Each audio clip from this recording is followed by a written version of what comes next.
मैं कृष्णकांत, हिंदी अधिकारी, संस्थान की राजभाषा विभाग की ओर से आप सबों का स्वागत करता हूं। इस अवसर पर जब हम प्रोफेसर कृष्णमूर्ति सर के साथ यहाँ हैं और सर ने जो प्रिपेयर किया है साइंस एंड स्पिरिचुअलिटी के ऊपर, हम कुछ ही देर में सर से उनके वक्तव्य सुनेंगे। तो आगे बढ़ाते हुए इस कार्यक्रम को मैं चाहूँगा कि अध्यक्ष राजभाषा विभाग प्रोफेसर राजीव रंजन सर हमारे मुख्य अतिथि को लेकर आएँ, प्रोफेसर कृष्णमूर्ति को पोडियम पर। Sorry, P Krishna.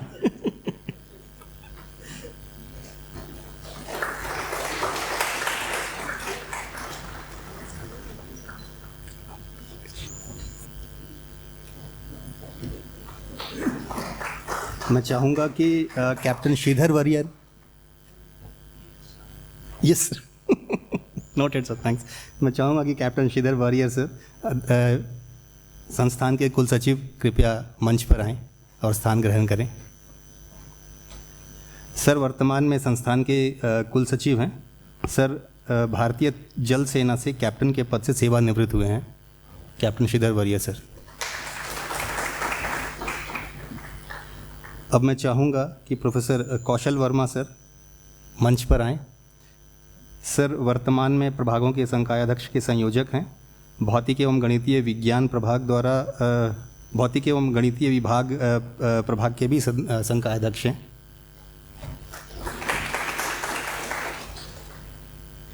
मैं प्रोफेसर जी के अनंत सुरेश, संकायाध्यक्ष यांत्रिक विज्ञान विभाग को भी मंच पर आने का अनुरोध करूँगा।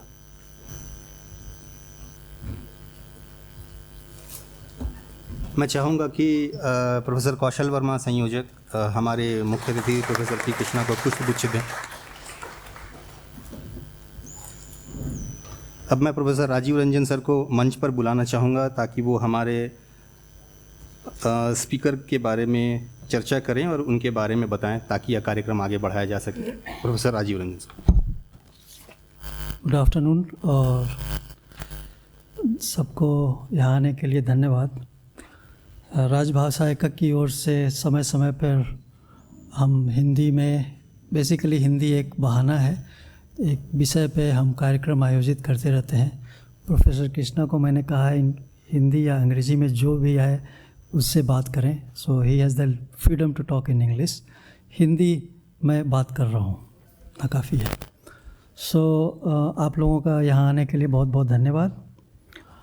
मैं इंस्टीट्यूट की तरफ से जो भी हमारे पदाधिकारी हैं यहाँ पे आए, उनको भी मैं धन्यवाद देता हूँ। आज का कार्यक्रम थोड़ा सा अलग है, हटके, थोड़ा सा स्पिरिचुअलिटी और साइंस को लाने का प्रयास है साथ में। In general there is a perception कि scientist are a bit atheist people mostly, but professor Krishna को मैंने इसलिए चुना क्योंकि प्रोफेसर कृष्णा खुद प्रोफेसर हैं और स्पिरिचुअलिटी में भी इनको बहुत गहरी इंटरेस्ट है। बनारस हिंदू यूनिवर्सिटी से इन्होंने पीएचडी किया, वो मैं थोड़ा बताऊंगा बाद में।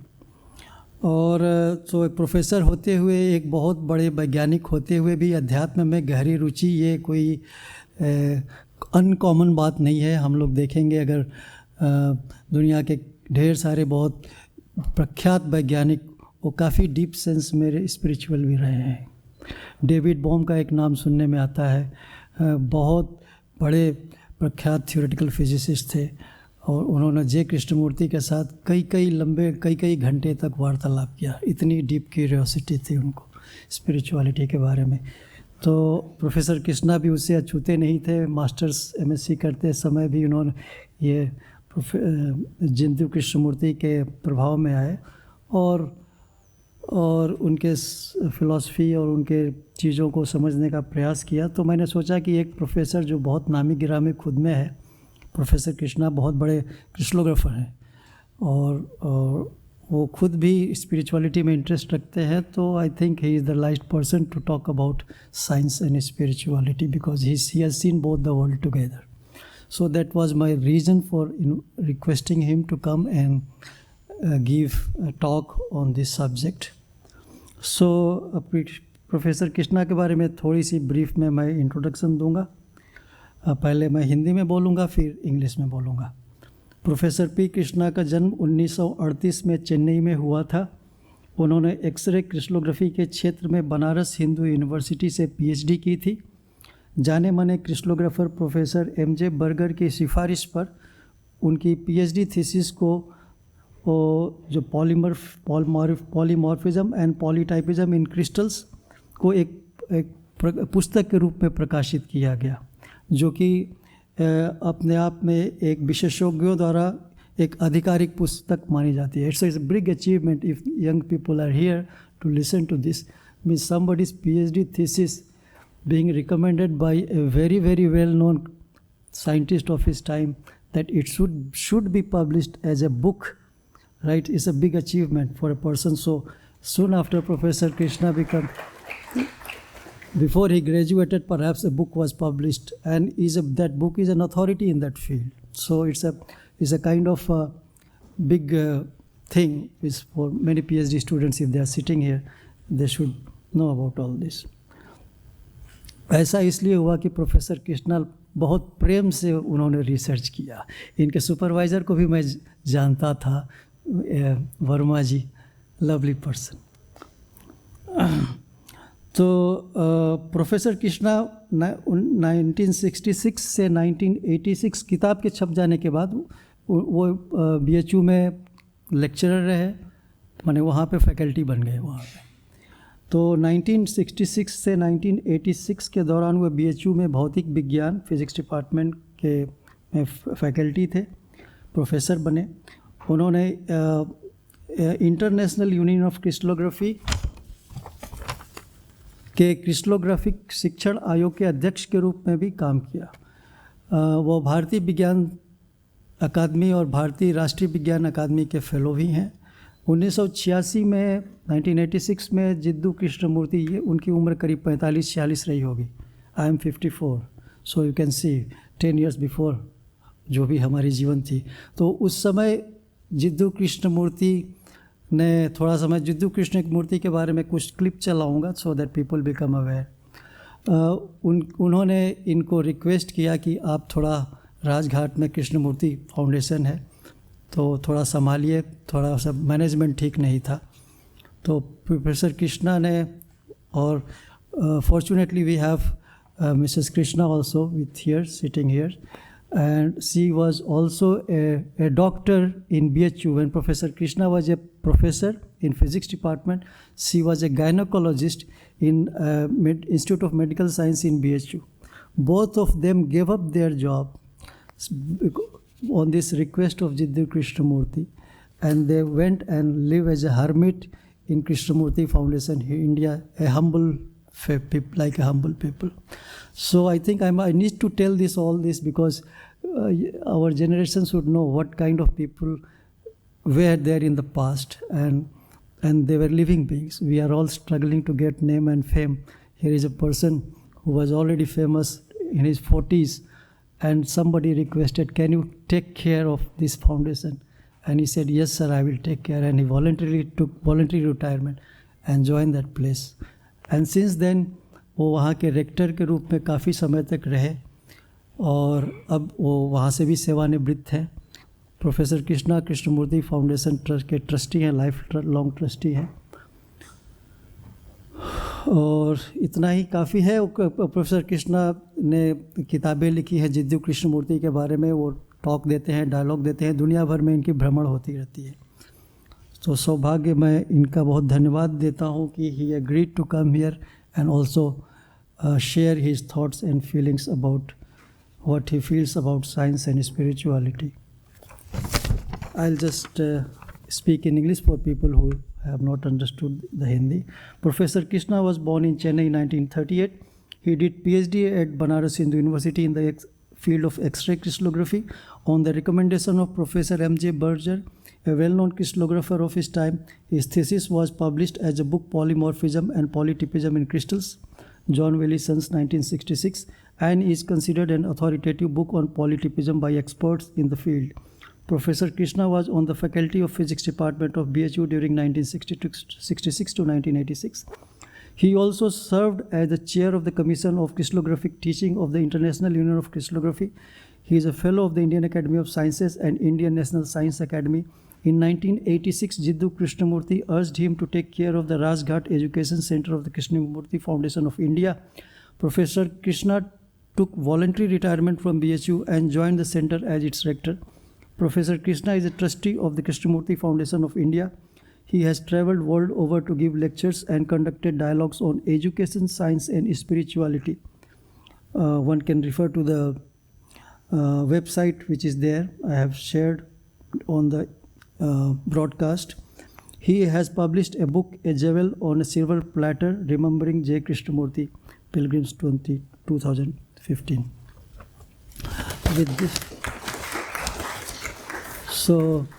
With this brief introduction, I will request Mr. Krishna so others can just before the talk starts, so just a brief introduction. Why, for example, a person like me, I was also doing my PhD. I did my PhD from Banaras Hindu University. It's such a coincidence that my PhD supervisor, Professor Krishna, is PhD supervisor of my PhD supervisor. So there is a coincidence. And also, like him, in early age when I was doing my PhD, I was sitting and chatting with my friend's room in one of the hostels in BHU, and I just picked up a book from his bookshelf, and that was Education and Significance of Life, very thin book, and I was just turning the pages, and I was getting puzzled as I was reading more and more about it. So I said that can I borrow this book? So that was my starting point. That was 1994. And then my journey with my curiosity about Jiddu Krishnamurthy started. It was in that context I used to go to Rajghat to see. Those days YouTubes were not there and videos were also not there. So I used to go to Rajghat and listen to the video talks. There was a study center. And in the process, I introduced myself to Professor Krishna, and so that's how I am familiar to him. Just I'll play a kind of a small clip about what was the thing which really, because I can't explain about Jiddu Krishnamurthy. Very frankly, I can't talk about him.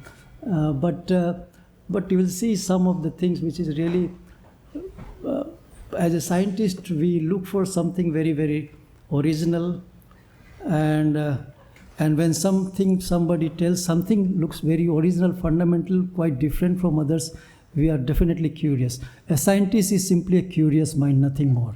Other things are simply skill. As a chemist, physicist, biologist, mathematician, these are all different skills. But a scientist is a curious person. In all kind of curiosity, he can't be categorized that I am a physicist, chemist. So I think that way, that's my personal experience. So I'm also curious about religion, philosophy, and spirituality, equally curious. So just to play about just some clips I made for about 5 to 7 minutes to give a glimpse of about what Jiddu Krishnamurthy is about and what are the things which... Throughout the world are seeking comfort, but not understanding. And as long as they seek comfort, they will have spiritual comfort, because behind it there is no true understanding of life. And for the understanding of life, you require harmony. For the establishment of harmony, you require no binding or limitation on life. Please, if you understand this one radical principle, you will have understood something immense. That where there is an observer separating himself from the thing he observes, there must be conflict. As long as I say, anger is different from me, I must control anger. I must change anger. I must control my thought. I must control, change, do this. In that there is division. Therefore there is conflict. Conflict implies suppression, conformity, imitation, all that is involved in that. If you really see the beauty of this, then You can observe the totality of consciousness without analysis. And order means also not only virtue, but love. And what is love?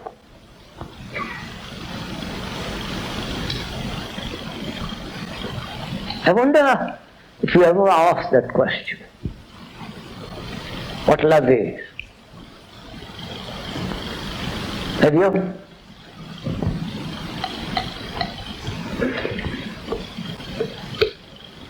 What is love? How will you find out? Only you'll find out what it is through what it is not. Through negation, the positive comes. But if you pursue the positive, then it is the pursuit of the projection of the mind. So when you deny all the projections of the mind, by denying, in a sense, setting it aside, negating, then you'll find out what it is. So that's what we're going to do. Find out what it is not, to find out what it is. Is this, can we go on? Right. We said, what is love? You know, that's one of the most important things in life.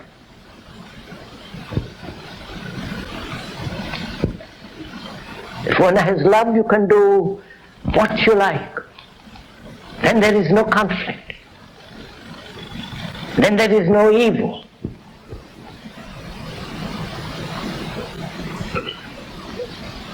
There is great bliss.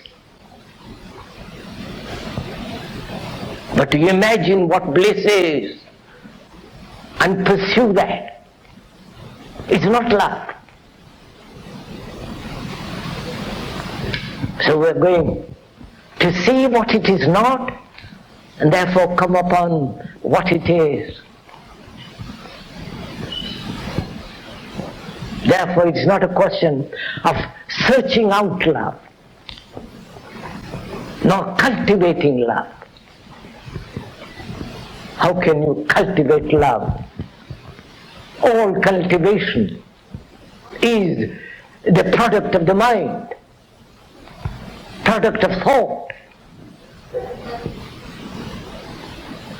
It's like a mind that pursues humility. It says, I know vanity and I must cultivate humility. And when a mind that's proud and vain cultivates humility, it is still vain. Love is joy, not the puny thing that one man has made it.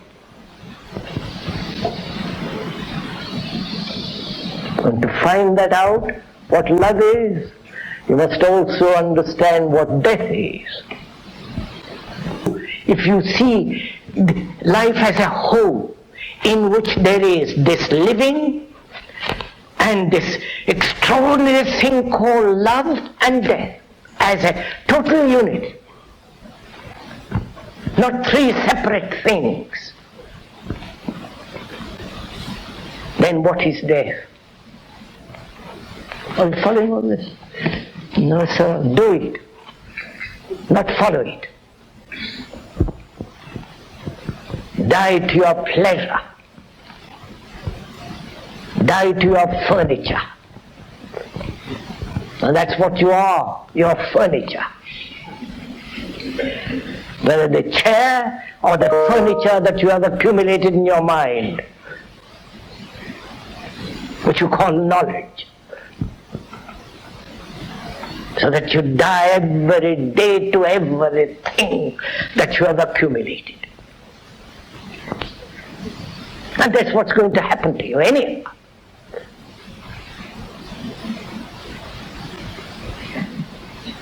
That means to empty the mind of everything known, which means the mind becomes utterly innocent.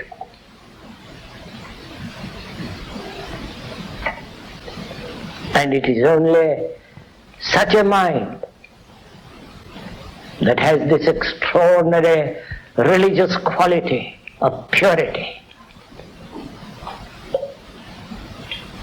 that can come upon what is called enlightenment. Thank you. I'll now request Professor Krishna to start the talk. I'm thankful to Rajiv for giving me this opportunity to express some of my thoughts about science and spirituality. These have been two great inquiries of the human mind to find out what is truth. The scientific inquiry is concerned with the truth about the way the external world of nature functions around us and the laws that govern the order which we find in nature. The spiritual quest of man is older. You find mention of it in the Vedanta, the Upanishads, then the Buddha, and there have been great religious people who have come upon a consciousness that was free from any form of disorder in the form of anger or jealousy or attachment.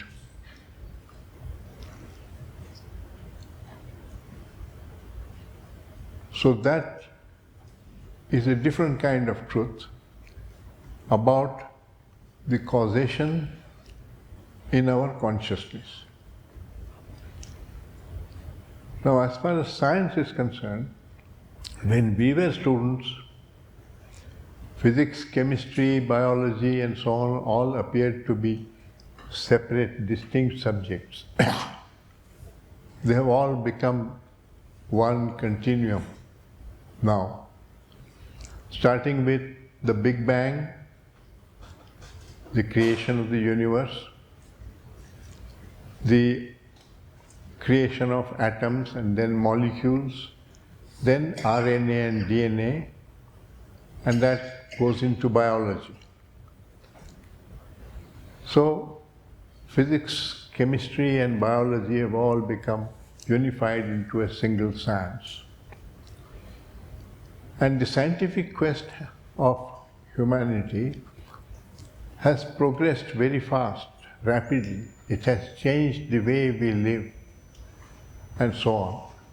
But the spiritual quest, though it is older, has not progressed.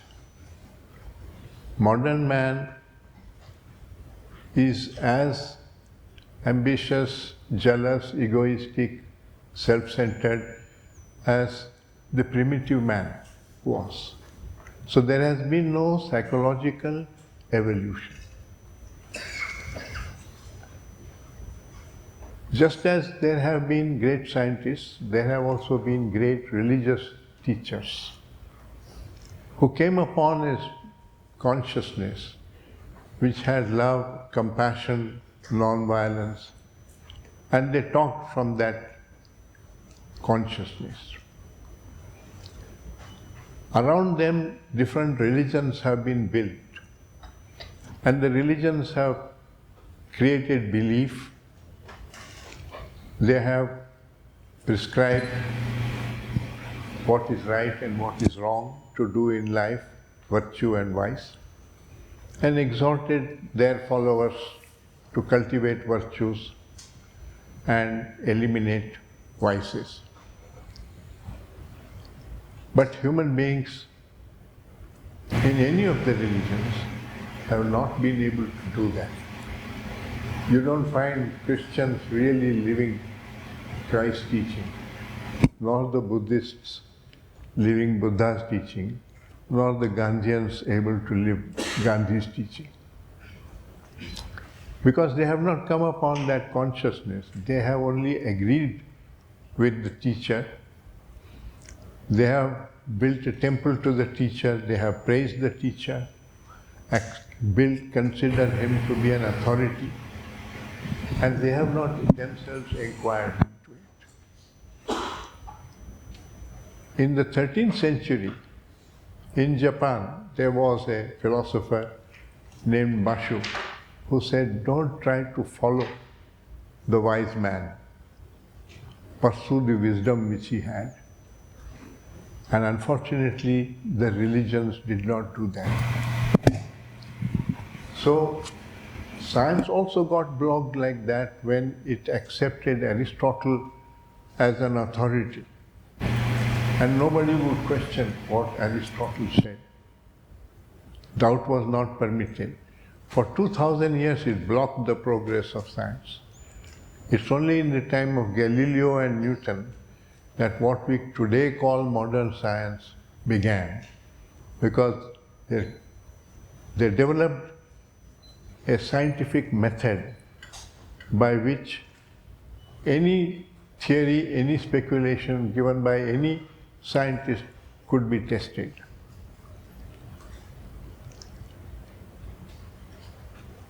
In the religious field, the authority was accepted and people got divided between religions, and there have been more religious wars and violence in the name of religion than even in the name of property. So it becomes the very antithesis of religion, because religion was meant to change the consciousness of man and make him into a better human being. You must have read about the war in the Mahabharata, perhaps 3000 years ago. And that war is still continuing. Every day in the newspaper we are reading about war. There is a Shakuni, there is an Arjun, there is a Bhishma Pitama, today as there was at the time of the Mahabharata. So there has been no progress in that direction. There has been progress in knowledge, there has been material progress, our lives externally have changed dramatically, but inwardly, in the inner world of our consciousness, we have not progressed. Because you need to have wisdom. It is wisdom that brings about transformation in consciousness. And wisdom means you have actually perceived the truth for yourself. You are not agreeing with a truth which somebody else is pointing out, however great that man may be. We have forgotten that this is also an inquiry, a quest for truth. Although our scriptures said that, Satyam nasti paro dharma, there is no truth higher, no religion higher than truth. This was stated in the Mahabharata. But we have not pursued the truth. We have pursued a particular teacher and become followers of the teacher or of a particular religion. And so belief itself has divided, and science doesn't accept belief because science is an inquiry into truth. Therefore, a big divide has come about between science and this religious quest.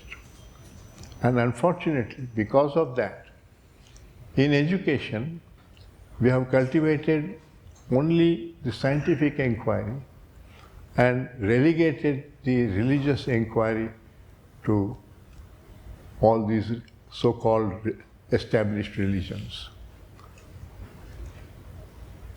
That has been unfortunate because you need to understand yourself and your consciousness, because that's what brings wisdom. And without wisdom, knowledge is misused. Knowledge gives you power. It gives you ability to earn money. Money also gives you power. You become rich, you become powerful. What tells you what is the right use of that power? So often power is misused to dominate and for selfish ends, both individual power and state power or religious power. So without wisdom it goes wrong, and the only way to come upon wisdom is to pursue this inquiry which is called self-knowledge. Self-knowledge is not the knowledge about the self which you get from a psychology book or a teacher. Self-knowledge is that knowledge which you gather from your own perception of what is true and what is false. And that is true in science too. People believed, for example, that the earth is flat. For a long time they believed that, but it's only when it was pointed out that they did experiments, they made measurements, and they found that it is really not flat, it looks flat, but that is because it's a sphere of very large radius, and any small area on the surface looks flat. And similarly, for a long time, people believed that the earth was the center of the universe, and we found that it was false. So one has to do this observation with an inquiring mind, not accept what your observation tells you, but to doubt it, question it, and discover what the truth may be, and not accept what your own observation is telling you, or what your own mind is telling you. That means you posit the truth as the unknown. Now the unknown cannot be reached through thought, because thought is a product of the known. The known sits in our memory and enables thought. Thought is the response from that memory. It can't therefore reveal the unknown.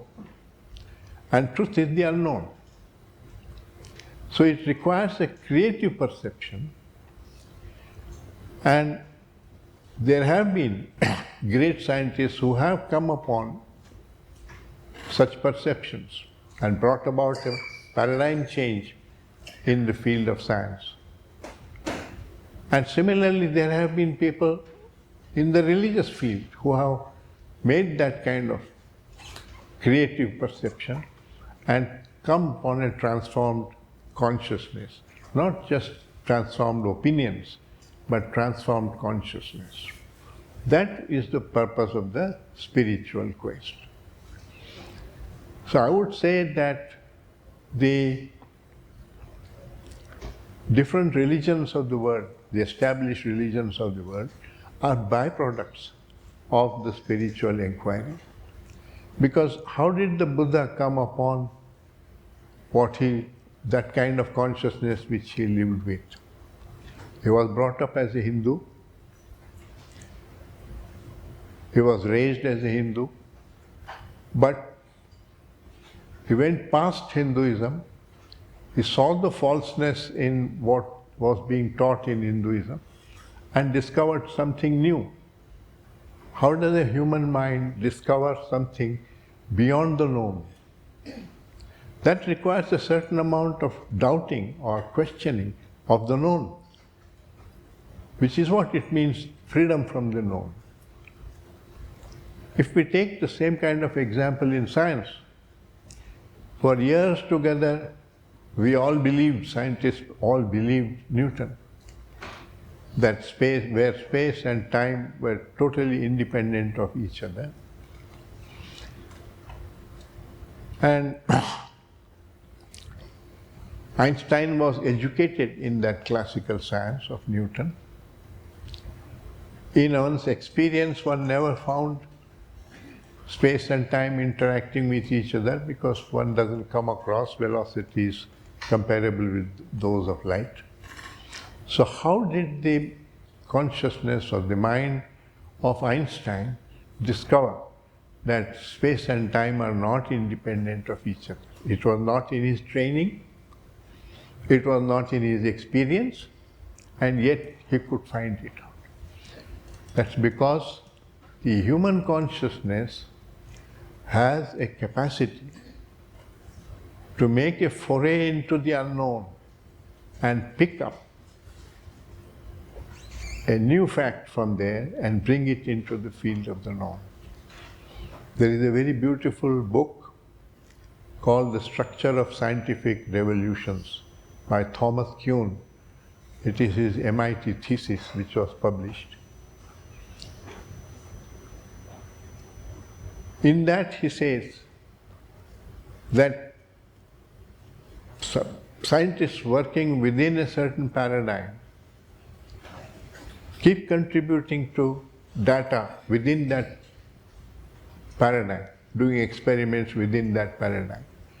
But occasionally a person comes who changes the paradigm completely and brings a new view into the world,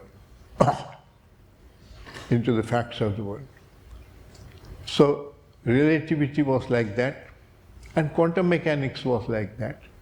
How did those minds come upon it? That is what is called an insight. An insight is not a thought product or an activity. The thought and the knowledge can create the question in the mind, but they can't answer that question because the answer lies outside the boundaries of the known. So, what Krishnamurti pointed out was that you must doubt the known. The known is your conditioning, your culture, you are brought up in your particular family, in a particular part of the world, and you pick up all kinds of notions from that culture. Not all of them are healthy, not all of them are true. So you must examine and learn for yourself, question it. Otherwise you judge everybody else from this particular conditioning, which is just an accident of birth. You happen to be born in a particular family, in a particular culture. And that conditions your mind, and you now judge everything on the basis of that conditioning. And the other man is similarly conditioned differently in his culture, and then you fight with him. It divides people. So one has to be able to go beyond that and see the truth, rather than accept and adhere to what your own culture is telling you. There may be healthy things in that conditioning, but unless you examine, you don't know whether what you are adhering to is healthy or not healthy. For example, there is casteism. Now, casteism is not true, but somebody introduced that into the Indian society. We don't even know what are the circumstances then because of which it was introduced and so on. But today we see it in operation, and it creates discrimination. You treat the Shudra's child differently from the Brahmin's child, when in actual fact there is no difference between them. The difference would, the Shudra's child would grow with the same capacities and so on as a Brahmin's child, given the same environment and education and capacities. So it is nothing to do with that. Once you discover that it is false, you can free your mind of that.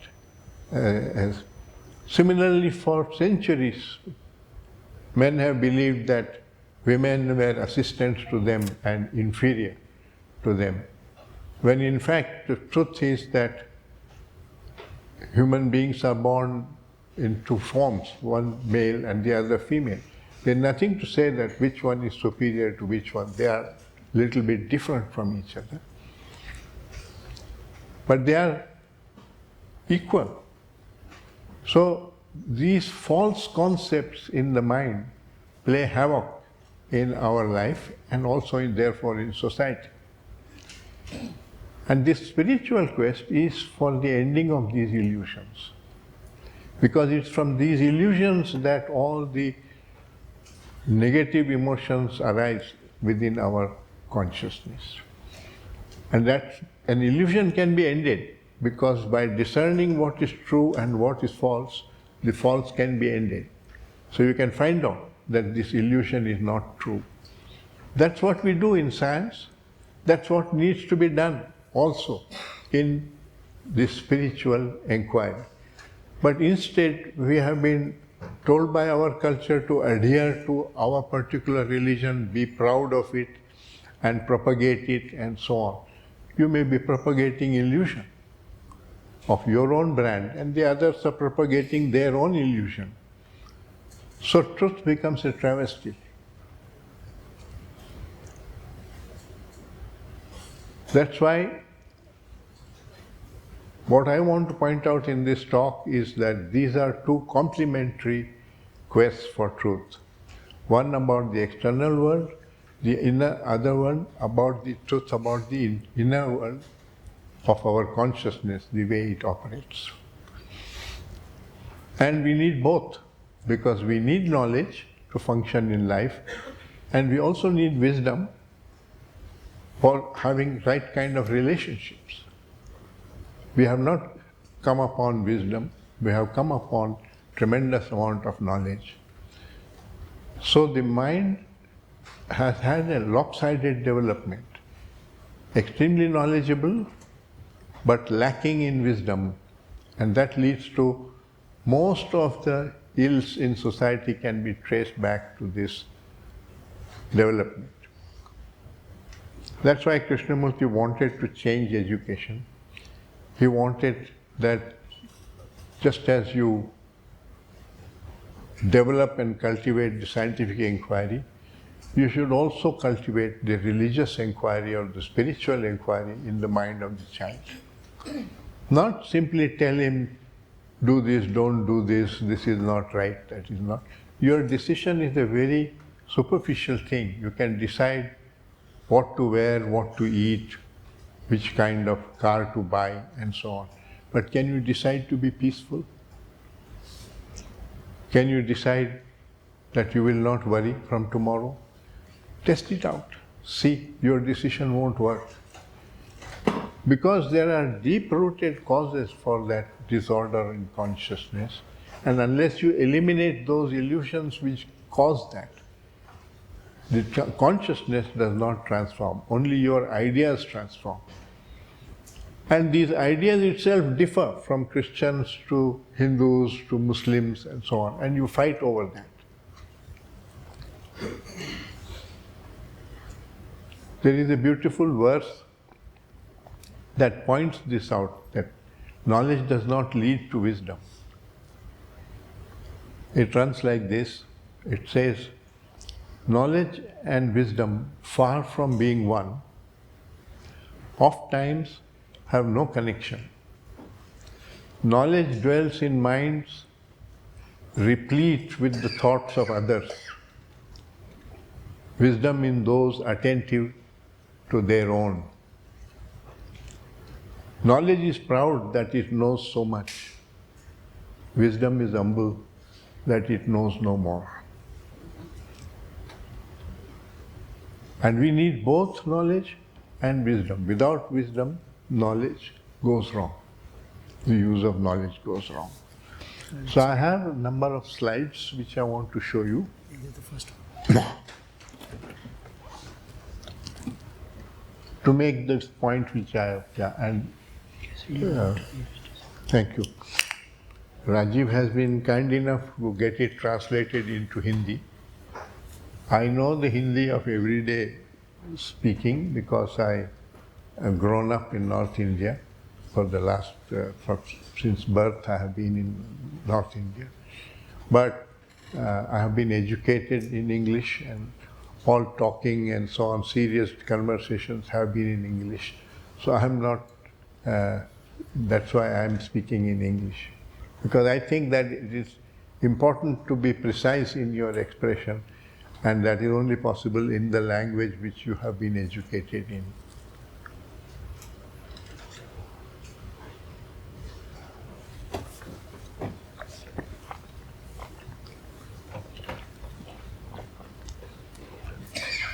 The first slide mentions the scientific approach.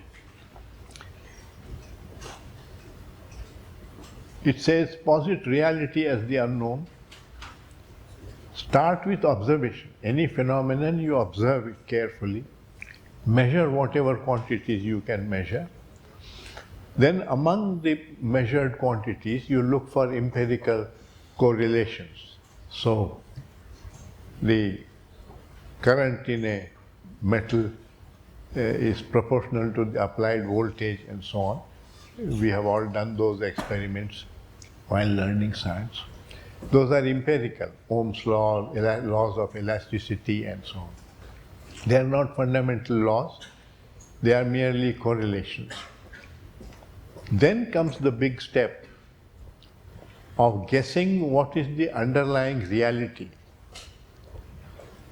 That's where the creative talent of a scientist comes.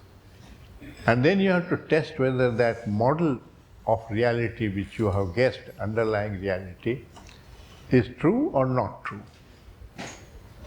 To that you apply the known laws of nature,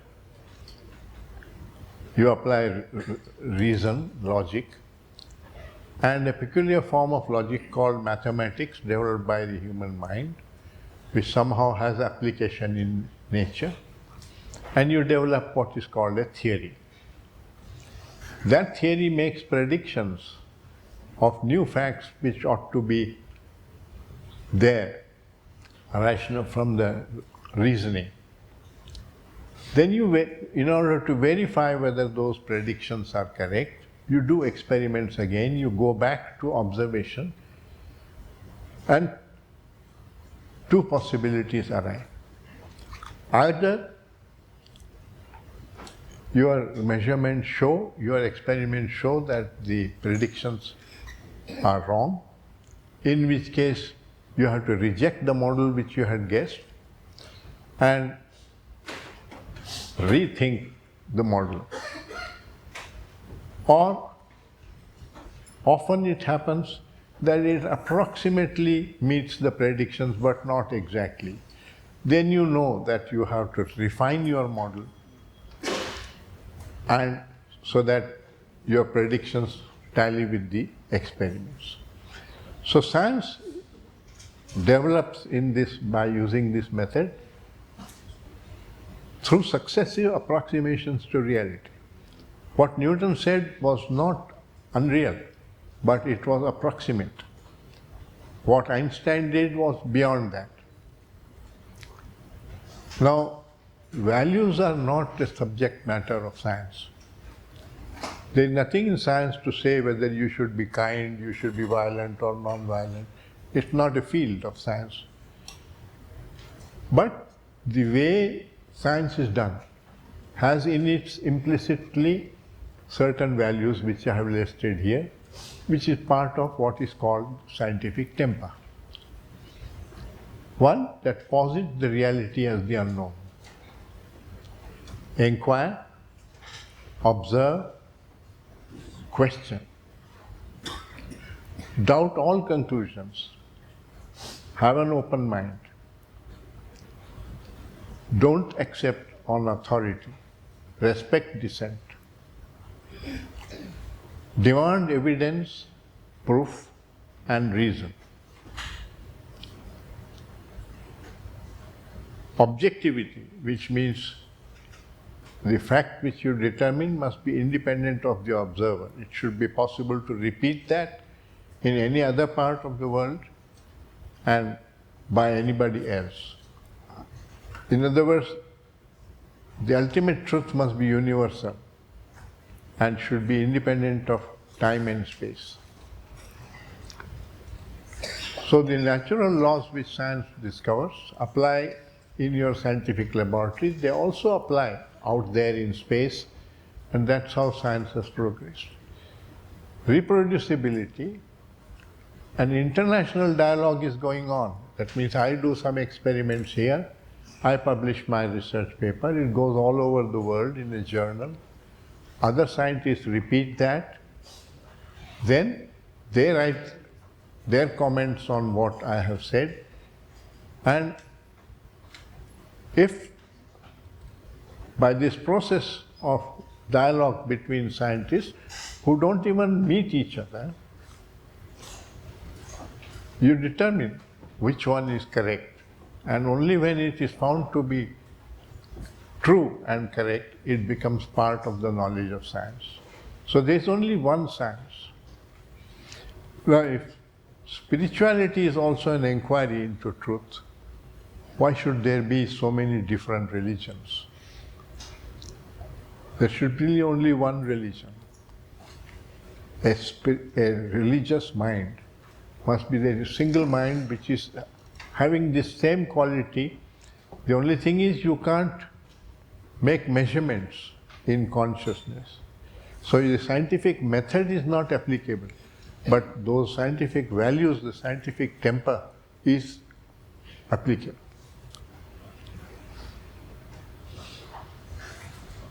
So science is a body of knowledge, some of which is nearly certain, some rather uncertain, but none of it completely certain. This is a definition of science given by Feynman, who was a Nobel laureate. Some of these scientists, as Rajiv said, were also philosophers or interested in philosophy. So Galileo said mathematics is the alphabet with which God has written the universe. Now it's a strange fact, it's a mystery. Why mathematics, which is a form of logic, symbolic logic, developed by the human mind, applies in nature, but somehow nature follows that logic. And so we have been fortunate to discover this language of nature, otherwise science could not have progressed so much. Heisenberg said science points to some central design, some purpose in the universe. Einstein said the religion of the future will be a cosmic religion.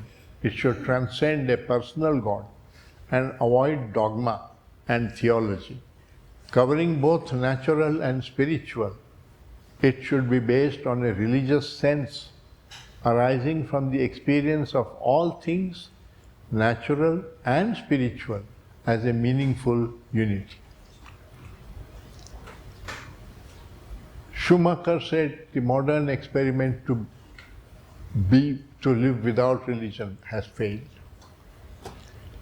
And Schrödinger, this is the one that I particularly like, what Schrödinger said. You know that Schrödinger was a great student of Vedanta. He says, I consider science an integrating part of our endeavor to understand the one great philosophical question which embraces all others. Who are we? I consider this not one of the tasks but the task of science, the only one that counts. Which means he's saying you must explain the body, which means the atoms in the body, the functioning of the body and so on. You must also explain the consciousness.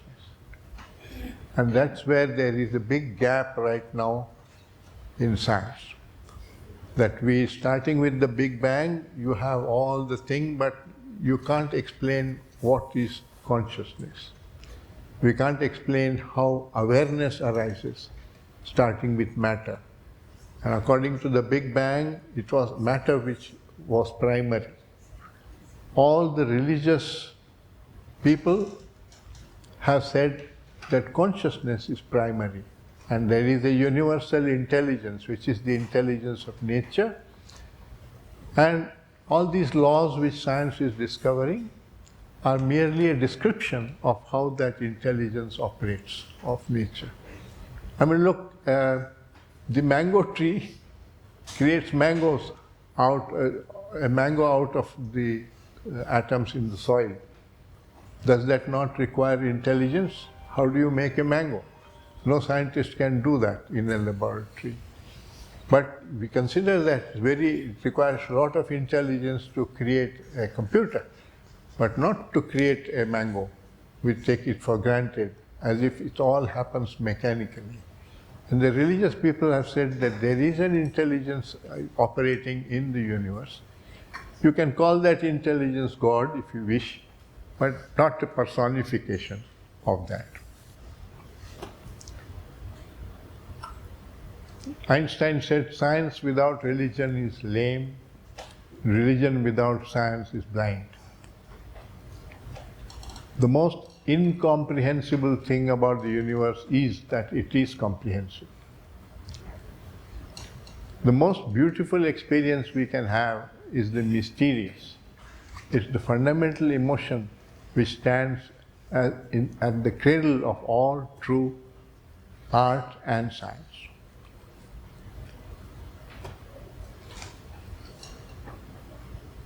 It is in fact nothing short of a miracle that the modern methods of instruction have not yet entirely strangled the holy curiosity of inquiry.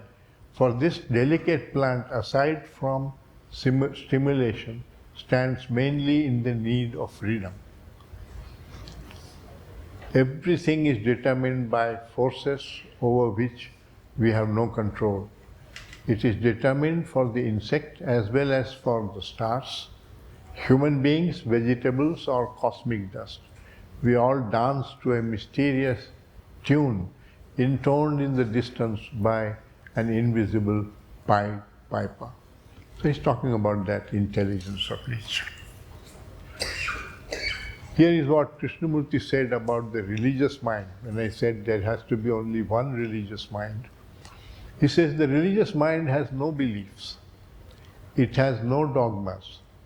It moves from fact to fact. And therefore the religious mind is the scientific mind. But the scientific mind is not the religious mind. The religious mind includes the scientific mind, but the mind trained in the knowledge of science is not a religious mind. He said that in 1961 in Paris.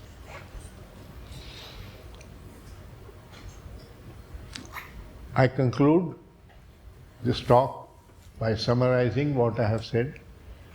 Science is a quest for discovering the order that manifests itself in the external world around us.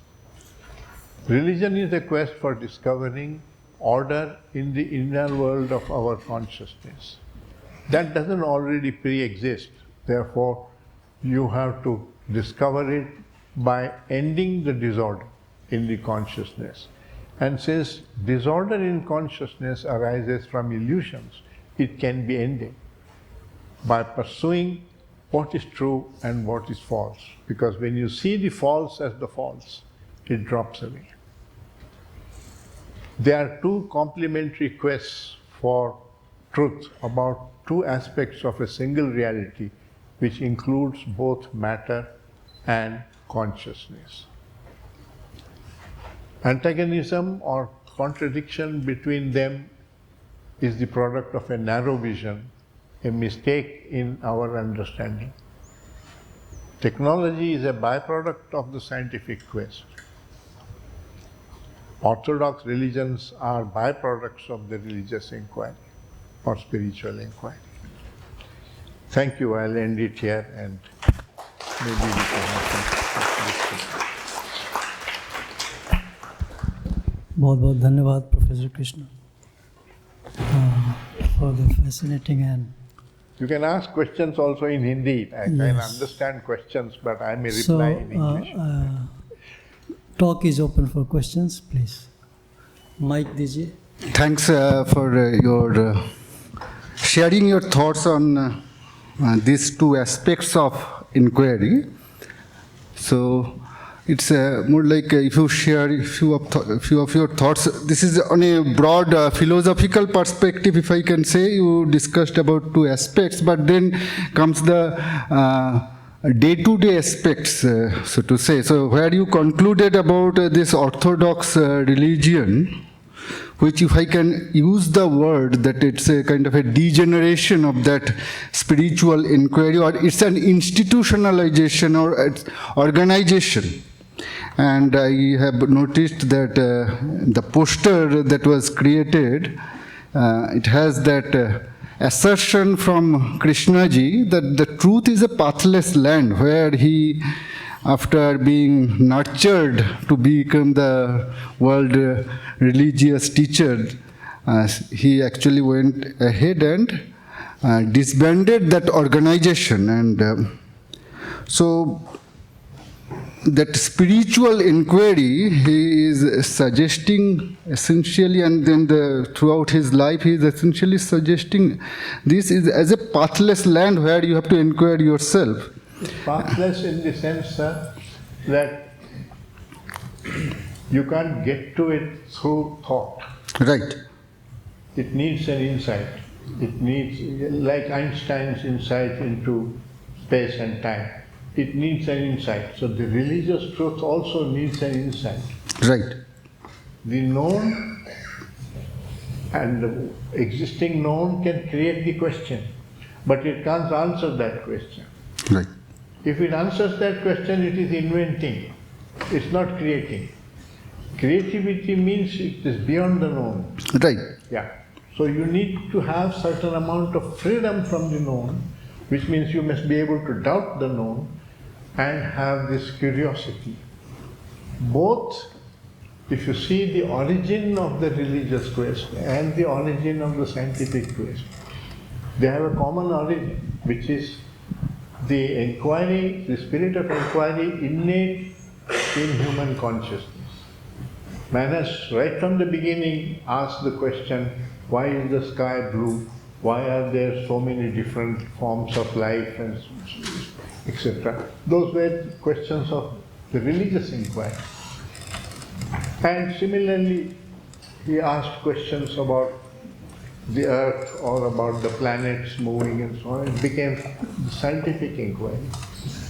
Both have originated from inquiry. The purpose was not to create technology or to create religions.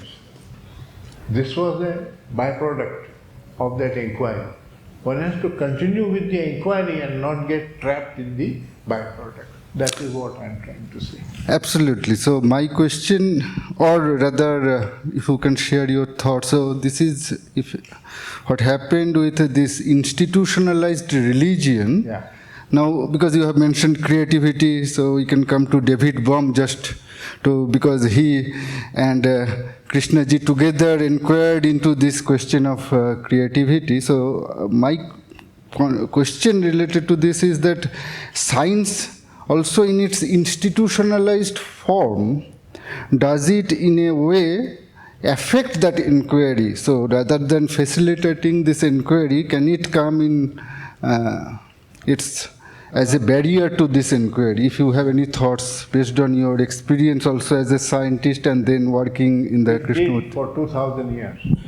But as soon as they adopted the scientific method, which is modern science grew, it's no longer a matter of what Einstein has said or what Newton has said or what so-and-so has said. It is a matter of putting it to test by this method. You do experiments, you make predictions, and if they don't tally with the predictions, you have to discard that as false. Because they accepted this method of doing it, it has progressed so much. Unfortunately, in religious inquiry, we have not done that. We have not continued with the inquiry. We have concluded and built a temple around our teacher and all this. And the other man builds a temple around his teacher, and then they fight with each other. So that has been the travesty, that has been a block to the spiritual inquiry. It is a field of self-knowledge, what Socrates in the West called self-knowledge, that you have to inquire into your own consciousness in your daily life. through your observation, with a learning mind. Learning mind is the mind with a scientific temper. And discover what is true. Not just accept what your teacher may be telling you. So, Krishnamurti said, you are the teacher and you are the taught. There is no teacher outside. Because the answer to a question does not lie outside the question. It lies inside the question. So your job is to investigate the question and come upon the answer. As a metaphor, if I may say so, to explain this point, if you know, we take children to garden, we hide a treasure somewhere and we make the game called treasure hunt that we tell the children now do and find. It is pathless, you don't know where the treasure is. The question determines the field in which you are investigating, but you don't know where the answer lies. So you have to have that sense of wonder, curiosity and so on. And you may chance to find upon it. It's a creative finding, creative perception. So it's like that. Truth is like that. Therefore there is no path to it.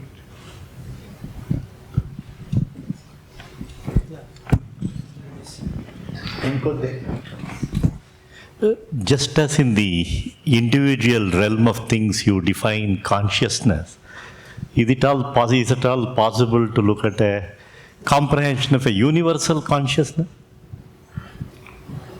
on a macrocosmic scale? See, sir, that is a disputable thing because scientists don't accept universal consciousness. They think consciousness is a product of matter, and that in the human mind it operates in this way, in the animal it operates in a different way and so on, because the matter is organized in a different way. But this is disputed because, and we don't know the answer to this question. The religious people say no, it's the other way around. Consciousness was there first, which means all your laws of nature and so on were there. That's what is operating in the, and that they call is universal consciousness. Thank you for your talk, sir. My question is, how does the objectivity value in the scientific method translate to the spiritual quest? Because in my understanding, spirituality is an inherently subjective quest. And while experimental observations may be the same for two different observers, spiritual experience or spiritual insight differs quite a bit. So how can we get objective in our spiritual quest? Yeah. It is far more difficult to be objective in the spiritual inquiry because you are looking at your own consciousness, and the interaction between the observer and the observed is very intense. If you have desires, if you have belief, if you have some opinions, they interfere with your perception. When I am looking at a pendulum and trying to understand how it oscillates and how it depends on the length of the pendulum or the time period and so on, my desires don't enter into it. It's relatively easy to be objective. So the religious quest is much more difficult than the scientific quest, and you don't have a mathematical method of logic and so on which you can use here. But the ultimate truth is one. The ultimate truth is not different for the Christian and different for the Hindu and different for the Muslim. So what is the ultimate truth? That has to be the question, that is, rather than aligning yourself with your brand of illusion which your culture has propagated. That is what has bogged down the spiritual quest. This is also a quest for truth.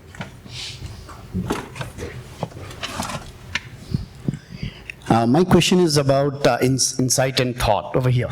Yeah. Right, so you talked about insights and you said that it's different from thought, and insight has a significant role to play. Now if I look at it from, somewhat it looks like insight is somewhat similar to gut feeling, if that's one way to sort of put it in. No, sir. Gut feeling is also from the known, because it's a you know a number of things and you have a gut feeling about things. Insight is beyond the known. It's not in your training, it is not dependent on your background, it's freedom from the background. It's like the Buddha walked out of Hindu background which he had. Krishnamurti walked out of theosophy, and Socrates walked out of that Greek thing. All these great teachers, Christ walked out of the Jews. Jews believed that an eye for an eye and tooth for a tooth. And how did he come upon this fact that no, when somebody hits your cheek also don't retaliate with violence? So he came upon some new finding, no? Totally new. So it is not based on the previous thought. The thought might have created the question. That I leave it as. Known can create the question. The known about the world and the experiments of the world in science created the question in the mind of Einstein. All that he knew was something is wrong with our understanding because we are not able to explain all the observed facts. Right? That's all that he knew. And he must have known as an intelligent scientist that somewhere my assumptions must be wrong. And so he questioned this. Is space and the assumption that space and time are independent of each other, can that be wrong? And then of course, the question can be refined. But ultimately you have to come upon that insight. Insight is this ability for the consciousness to make a foray into the unknown and pick up something and bring it back. So that's why that book I referred to, the nature of scientific revolutions, it talks about this. How does this insight take place? It is a process of awareness, capacity, which is other than thought. Awareness is not a thought faculty. Yes, please go ahead. So there have been bitter controversies in science and among scientists. Yeah. So do you think spirituality will foster peace even if we get together? If you come upon love, compassion and non-violence in your consciousness, if more and more people do that, it is difficult. On a mass scale it is difficult. That's why I think they gave it up. But when you give it up, you see the result of what is in the world today. This is what happens. We are fighting. Our wars are much more dangerous than they were at the time of the Mahabharata. We were fighting with bows and arrows and fire. And now you are using nuclear power to fight wars. You are going to annihilate yourself. So is it really progress or it's really not progress? Thank you, sir. What we call intelligence may not be intelligence. Because it's not leading to survival, it's leading to destruction. We have J. Krishnamurti or a few others who have spoken about the truth. But how do we start with the conclusion for our own inquiry? How do we start with the conclusion that there is a truth, like a singular truth, and also in our current daily life, then what is it that we refer to as the lie? Yeah. Krishnamurti repeatedly says in his talks, sir, don't accept what I say. Question it, investigate. Now, why does he say that?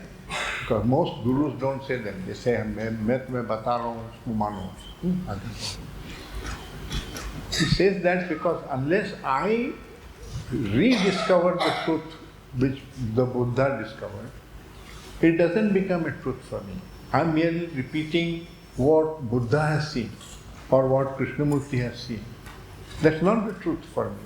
Truth is at the level of perception, not at the level of ideation.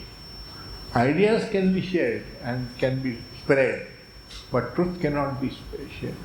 So that is the difficulty, that each human being must do this for himself. You have to be a light unto yourself. Those were the words of the Buddha. That is the difficulty of this quest. That is why it should be part of education, because all children would have to go through this, all children would then be inquiring, and so on. That then is a possibility. But instead of that, if you think you can do that through propaganda, we have already tried propaganda. Marxist propaganda, Christian propaganda, Hindu propaganda. What has it done? So you have, your observation is that all that has not worked. What are you going to try now which you have not tried already? We have tried laws, we have tried politics, we have tried various dictatorships, we have tried all religions. At the end of it, we are where we are. And all our newspapers are showing we are perhaps the worst species on earth. Yes, go ahead. Yeah, I wanted to ask you, sir, what are the methods that you recommend for this spiritual quest? Because we know in scientific quest that there are experiments that we do and we come to conclusions, but in spiritual quest, how is it translating? Is it like we sit and think about it and then we arrive at a conclusion, or what are the... No, it's not an intellectual inquiry. So, the suggestion is that when you get angry, find out where does this anger originate in you, from where does it originate. And if you really observe intently, pay attention and so on, you will find that it originates from some notion which you are having. You must question that notion. That's the false thing that is creating the disorder. Yes, go ahead. Is it on? Are you able to hear? Okay.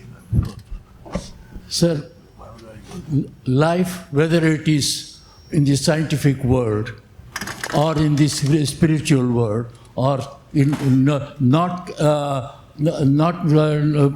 nominated as scientific or spiritual, but generally as a man is experiencing, it is a dynamic one. It is never static. Never static. Now, in all these things, there is an observation and an observer. And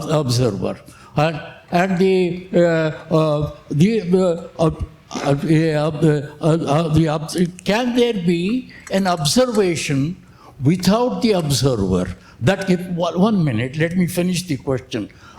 Observer meaning it is the past. Yeah. It is the knowledge. It is already there, and with that we see the present, which is this. Whether it is in the scientific field or in the normal spiritual field or in the smaller town. Therefore, is there an observation without the observer? Yes. Let me answer. There was a thought for the day in Times of India. I don't remember the author, and it's not important who said this. But it struck me. He said, human beings are not disturbed by what they see. They are disturbed by their opinion about it. That opinion comes from your past predilections and so on. If a widow marries, the Hindu says, the Muslim doesn't say that. So your background creates your reaction. All reactions are false. Those reactions are from the background. And therefore, the freedom from conditioning, which is the freedom from this personal background, that is the observer. The personal background from which Krishna reacts is his conditioning. And if I can't free myself of that, I have no way to come upon the truth. Because I have already taken sides with all the opinions and all the knowledge that I have. I am judging everybody else on that basis. And to see the falseness of this, then it drops away. That is the ego, sir. The attachment to your own knowledge, your own experience, your own conditioning is the ego. So the dropping of the ego is the same thing as freedom from conditioning.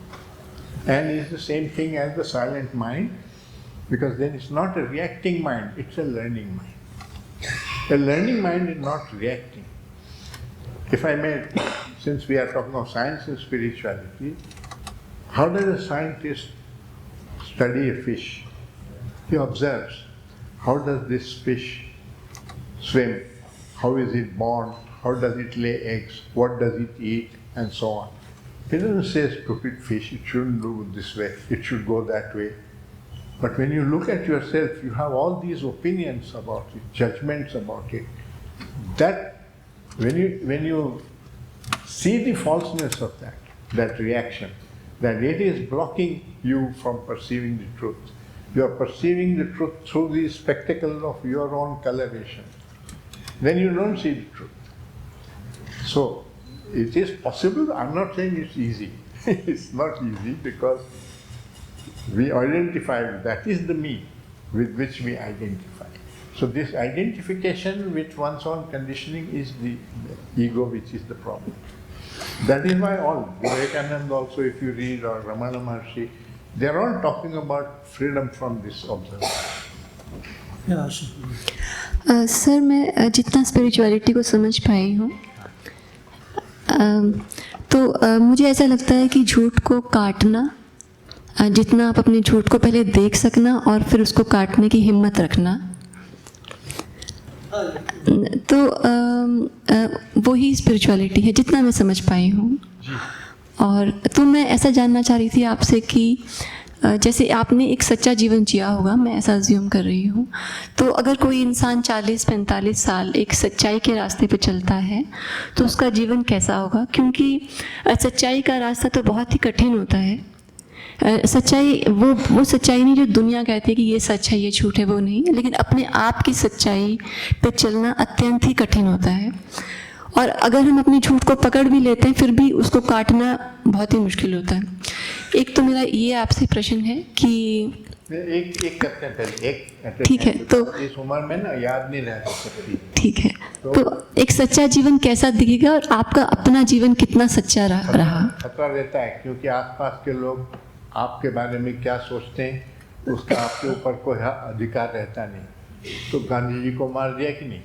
हाँ, और वो आज भी proud हैं वो लोग जिन्होंने मारा, क्योंकि उनको कुछ उनकी धारणा थी कि ये मुसलमानों को फेवर कर रहे हैं, वो अपने देश के खिलाफ कर रहा है ये आदमी करके उन्होंने। तो ये इस तरह की धारणा और इस तरह का जजमेंट जो है वो गलत चीज़ है। You have to free your own mind from doing that with your husband, with your brother, with your not judge, observe what is different from me. He likes to do these things this way. You can consult, you can give advice, you can talk to the person. It is for him to learn. You can create the question in his mind. But if you can try to control him or you say, nalayak hai, bewakoof hai, ye is tarah kar raha hai, then you are merely judging him. No? Same thing in education, Montessori says, the teacher's job is not to judge the child, not to rebuke the child, humiliate the child and so on. He is a friend of the child. He is helping the child to grow. No. Can we take that attitude towards everybody? Why only the child? Towards everybody. Then you're not giving tremendous importance to your own reaction. Because your reaction is a very subjective thing, it's not the truth. तो जितना आप सच्चाई को जान देंगे उतना आप छोड़ देंगे. You will leave everything in life. नहीं, आप कुछ भी नहीं करते हैं. अगर आपने देख लिया कि ये झूठ है तो वो अपने आप छूट जाते हैं. उसके साथ आप जाएंगे नहीं. और अगर वो फिर भी चल रहा है तो इसका मतलब आपने देखा नहीं. आप खाली मान रहे हो, आपने एक ओपिनियन बना ली उसके खिलाफ, लेकिन आपने देखा नहीं है इस वक्त. क्योंकि देखिए, जब आप खतरा दिखता है तो खतरे में आप जाओगे नहीं. लेकिन जब खतरा दिखता नहीं है तो क्या होता है कि मन कर रहा जाने का, और माँ ने कहा था मत जाना, तो दुविधा में आता है मन. पर जब साफ दिखाई देता है खतरा तो दुविधा नहीं होती. Hi sir. Good afternoon. Sir, I wish to know what is the similarity in both the process, science and spirituality you said now, to achieve, to progress in that field. What is the similarity? Approach is similar. The approach is giving importance to attention, observation, doubt, inquiry, and watching, not reaction, without reaction, through awareness. Awareness is not reacting. See, I am right now, you are asking me a question, I am searching for words to express my thoughts, right? But I am aware of the audience, of the fact that it is getting late, 4:35, and so on. I am aware in general, कि मैं आया हूँ यहाँ पे ये कर रहा हूँ. That awareness is not a thought product. So the faculty of awareness is not a conditioned faculty. It's not mine or yours. It is a nature has given us this gift. A child is born with awareness. वो शुरुआत कैसे करता है? उसकी भाषा नहीं होती, उसका विचार नहीं होते उसके अंदर, लेकिन देखता है माँ क्या कर रही है, क्या देखा, देख के वो. तो awareness is the initial thing which we possess. Language and everything else we learn afterwards. So the process of science and spirituality both are same to progress in the... No, the approach, I am saying, method नहीं लागू होता है. Science का method में measurement आता है. Measurement आप कर नहीं सकते. आप कितना प्यार करते हो अपने बच्चे को, कैसे नापोगे? तो measurement यहाँ पे नहीं हो सकता. इस तरह का मॉडल बनाना, वो सब नहीं हो सकता. तो scientific method लागू नहीं होता है. लेकिन scientific approach जो है, कि सत्य क्या है, उसको अज्ञात मानो और उसकी तहकीकात करो, है ना? मान के नहीं चलो कि ये मेरे गुरु ने कहा इसलिए ये सत्य है, और वो तुम्हारे गुरु ने कुछ और कहा तो मैं मारूंगा उसको. सब सत्य खत्म हो जाता है जैसे. Yeah, please go ahead. Hopefully the last question. Sir, I am living in a very high intensity of self-conflict, extremely high intensity of self-conflict, perhaps infinite. And my self-conflict is that,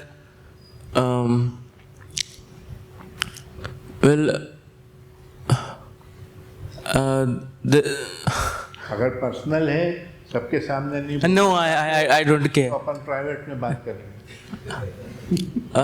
मैं बोल सकता हूँ, आप private में answer दे सकते हैं. ठीक है. We can take it up later on. हाँ, बनारस आ जाओ जब इतनी दुविधा है तो. हाँ, मैं वहाँ रहता हूँ, आराम से बैठ के बात करेंगे. यहाँ तो मैं आया हूँ. No, it's I'm having a difficulty of using some nice words so that I can express myself. और कोई प्रॉब्लम नहीं है. Okay. Do you want to ask the question? जो भाषा में बोल सकते हो उसमें बोलो. Okay. So the self-conflict that there is in me is between the theme of the talk only, basically. I have a very high inclination towards Krishna ji, because I don't like the word spirituality, but let's say truth, let's say the subjective truth, the inner truth. चलो उन शब्दों को इस्तेमाल कर लो और मुझे माफ कर दो. स्पिरिचुअलिटी इस्तेमाल कर लो. So शब्दों का खेल है. इतनी बड़ी बात. So and the issue with me right now is that I am having a let's say humongous amount of fear of no money. I'm just a recent postgraduate from IIIT Bangalore in data science, and right now you see this fear of me having to have no money and no income source. And my intention is to I have to force my heart to work on the outer realm. सबका समय लेके हम लोग इतना लंबा नहीं कर सकते. Sorry. ब्रीफ में So brief में सर ये है कि एक बात देखिए, आपके जीवन में आप शिक्षित हो गए, आप यहाँ आ पाए, ये कितनी बड़ी उपलब्धि है। अपन किससे कंपेयर करें? कितने गरीब लोग हैं अपने आसपास, उनकी कितनी हालत है, वो भी फिर भी एक कमरे में रहते हैं, फिर भी मुस्कुराते हुए आते हैं। तो कोई खता अपने में है ना, इतना सब मिला अपने को, उसके बाद भी हम शिकायत कर रहे हैं कि हमको ये नहीं मिला, हमको वो नहीं मिला, अभी हमें नौकरी नहीं मिली, like that.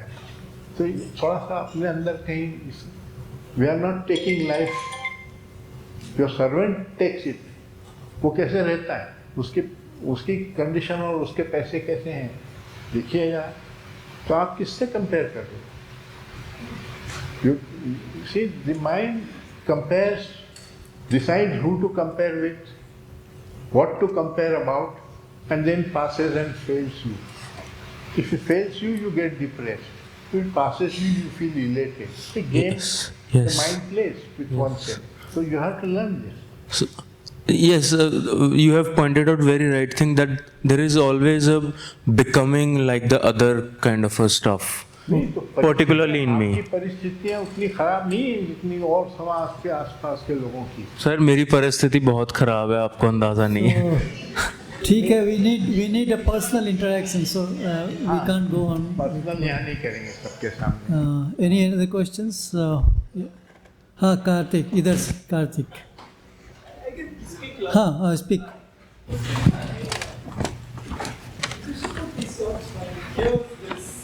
Constant thing of the ending of time, both the inner time, the psychological time, and the outer time, the physical time. No, you can't end the physical time. So, what do you? I mean, what are your? I mean, could you elaborate on that? On when he says this? Psychological time is something created by our own mind. If I am saying I want to achieve this, I want to become non-violent, I will practice this, do that, and so on. And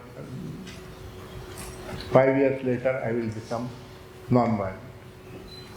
I have also, in effect, given myself 5 years' time to remain violent. So that this psychological time, कि इतना time लगेगा मुझे वहाँ पहुँचने में, is just one's own creation. So it's something false. It doesn't actually exist, but the mind creates it. You have to see the falseness of it. That's why Krishna says, either you change now or the future is now. If you postpone it, you will keep on postponing it. तो वो urgency नहीं आती, लगता है कि अभी अपने घर में आग लग गई तब तो अर्जेंट है, और ये जो अपने जीवन में आग लगी हुई है ये अर्जेंट नहीं है, धीरे धीरे करूँगा मैं, उसको फूंक लगा रहा हूँ। अरे मन बहुत तंग करता है, मुझे नहीं करता, ऐसा नहीं कह रहा हूँ, मैं पहुँचा हुआ व्यक्ति नहीं हूँ, मैं आपके सर से। The other thing is, I have another question. Can I? So. You talk about insight in science, which is, you have quoted the example of Einstein and Galileo and others. And also in the religious inquiry, you have also talked about Christ, the Buddha, and others. So how is it, when these were all gifted people who had this insight. But what about all the people who have, the ordinary people who don't have the gift of the insight? What do they do?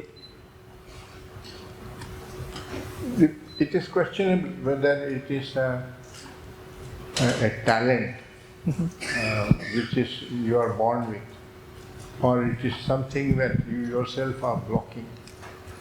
So stay with that question and find out the answer.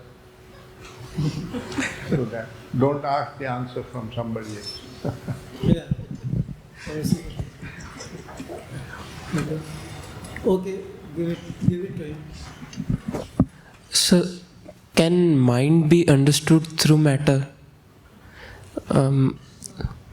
That's what scientists are trying to do. Yeah, like computer के अंदर artificial intelligence करके और robot बना के. No, if I understand. Scientist से पूछना कि उस robot से शादी करेगा? तो ये सब Okay, with this we will end, and we thank Professor Krishna again for the very, very wonderful discussion he had with us. Please come over for high tea on the other side. Before we end, I'll request Chair OLU to hand over the gift pack to Sir. Okay. Okay. Some formalities too.